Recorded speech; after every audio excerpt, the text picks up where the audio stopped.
أعزائي صباح الخير. راح أحكي على موضوع كلش مهم بليز، ومن فضلكم سووا شير. الخاطر الله والخاطركم ولخاطري همو. هذا مريض اجاني هسه مسوي، راح ويا أصدقائه المولود النبوي ويا جيرانه، طلع عند صديقه عند ليزر. هذا الليزر، وهذا الليزر حاطه بعينه، هذا الليزر الأخضر حاطه بعينه. تخيلوا شنو سوت بعينه. باعوا هذا النزيف بمركز الشبكية، واحتمال اكو ثقب بمركز الشبكية.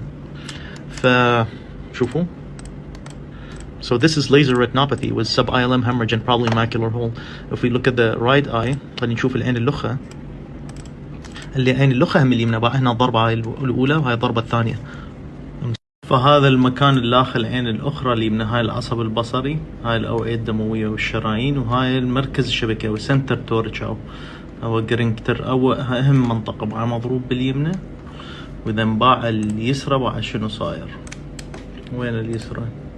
باعوا. شرفكم بالله. هذا ابنكم عمره 10 سنوات 12 سنة هيجي تخرب حياته بسبب واحد اثول جايب ليزر او مشتري زين، وتروح عينه هيجي. هسه اوكي راح نحاول نساعده، بس ما راح ترجع مثل قبل يعني. باعوا بشرفكم.